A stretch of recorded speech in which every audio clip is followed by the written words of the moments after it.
মনে হয় স্বরাষ্ট্রমন্ত্রী আইনের ব্যাখ্যা না দিয়ে আইনমন্ত্রী আইনের ব্যাখ্যা দিবেন। স্বরাষ্ট্রমন্ত্রীর এসবে মনোযোগ দেওয়া দরকার। স্বরাষ্ট্রমন্ত্রীর মনোযোগ দেওয়া দরকার। সারা দেশে কোথায় কোথায় সন্ত্রাসীরা রয়েছে সেই সকল সন্ত্রাসীদের তালিকা করে তাদেরকে বিচারের ব্যবস্থা করা দরকার।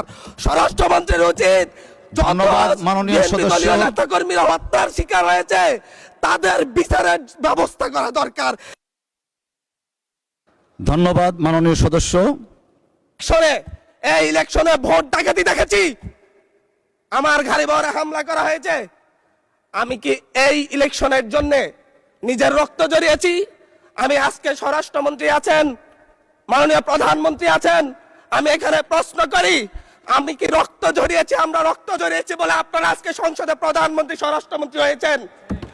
রক্ত ঝরার পরে রক্ত জড়িয়ে গুলিবিদ্ধ হয়ে 3 দিনের মাথায় গুলিবিদ্ধ হয়ে দয়া করে থামুন মাননীয় সংসদ সদস্য, আপনার বক্তব্য অব্যাহত রাখুন।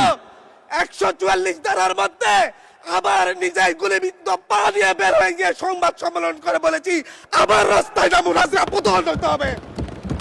আমরা বলেছি নতুন বাংলাদেশ দিব। আমরা নতুন বাংলাদেশ আবার প্রতারণার রাজনীতি দেখতে চাই না, প্রবঞ্চনার রাজনীতি দেখতে চাই না। যেই গণভোটের পক্ষে আমাদের মাননীয় প্রধানমন্ত্রী প্রচারণা চালিয়েছেন, যে আদেশের পক্ষে মাননীয় সরকার দলীয় সংসদ সদস্যরা প্রচারণা চালিয়েছেন, আজকে এখানে এসে কেন এটা নিয়ে আবার দীর্ঘ আলোচনা হতে হবে? আমরা 90-এর গণঅভ্যুত্থানের কথা বলে যাই নাই। 3 জোটের রূপরেখা হয়েছে, বাংলাদেশ গণতান্ত্রিক ভাবে উত্তীর্ণ হবে কথা দেওয়া হয়েছিল, কিন্তু 94 সালের মাগুরার নির্বাচন কারা আয়োজন করেছিল? কারা 94 সালে মাগুরার নির্বাচন আয়োজন করেছিল? আজকে আবার এই সংসদে দাঁড়িয়ে আবার এমন একটা ব্যবস্থা নিয়ে যাচ্ছেন, আরেকবার যে মাগুরার নির্বাচন আয়োজন করবেন না এর নিশ্চয়তা কে দিবে? এর নিশ্চয়তা কে দিবে?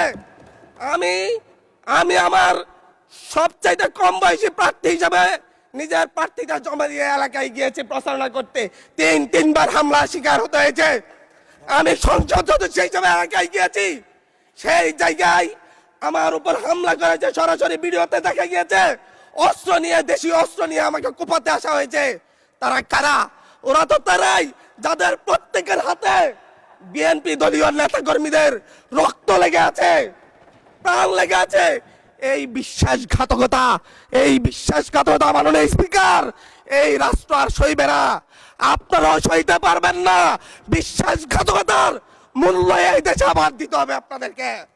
আপনারা যারা আপনাদের ভাইদের রক্ত জড়িয়েছে, খুন করেছে, খুনের মামলা আছে, তাদেরকে আবার পুনর্বাসিত করে আমাদেরকে খুন করার জন্য লেলিয়ে দিচ্ছেন। চট্টগ্রাম থেকে এক সাংগঠনিক নেতাকে পাঠিয়েছে অস্ত্র সহ আমাদের লোকজনের উপর হামলা করতে। ভোটের দিন সকালবেলা থেকে প্রত্যেকটা ভোট কেন্দ্রে অস্ত্র দিয়ে মহড়া দিয়েছে। 30টা ভোট কেন্দ্রে এনসিপির প্রার্থী, বিএনপি 2 জন বিদ্রোহী প্রার্থী সহ কারো এজেন্টকে ঢুকতে দেওয়া হয় নাই। এটার জন্য কি আমরা আমাদের রক্ত জড়িয়েছি? মাননীয় স্পিকার, ইলেকশনের একদিন পরে আমাকে আর 1 মিনিট বাড়িয়ে দিবেন মাননীয় স্পিকার, 1টা মিনিট। মাননীয় স্পিকার, ইলেকশনের পর দিন এক নারী অভিযোগ করেছেন, এক নিরীহ নারী, ওনাকে ধর্ষণ করা হয়েছে শুধুমাত্র শাপলাগুড়িতে ভোট দেওয়ার কারণে। 1 ঘন্টার মধ্যে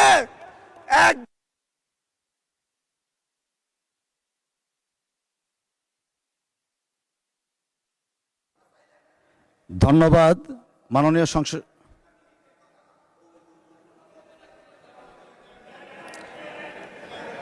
আচ্ছা ঠিক আছে, 1 মিনিটের মধ্যে সংক্ষিপ্ত শেষ করবেন, 1 মিনিট।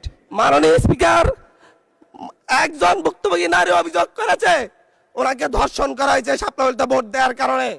সার্কেল এসপি 1 ঘন্টার মধ্যে বলেছে এই ধরনের কোনো ঘটনা ঘটে নাই। আজকে 42 দিন পার হয়েছে, এখনো ডিএনএ রিপোর্ট আসে নাই। মামলা নিতে 3 দিন দেরি হয়েছে। সিভিল সার্জন অফিস তদন্ত কমিটি করে দিয়েছে, তদন্ত কমিটির রিপোর্ট জমা দিয়েছে, ভুক্তভোগী নারী জানে না তার তদন্ত রিপোর্ট কি এসেছে। এই ভয়াবহ পরিবেশ তৈরি কারা করছে?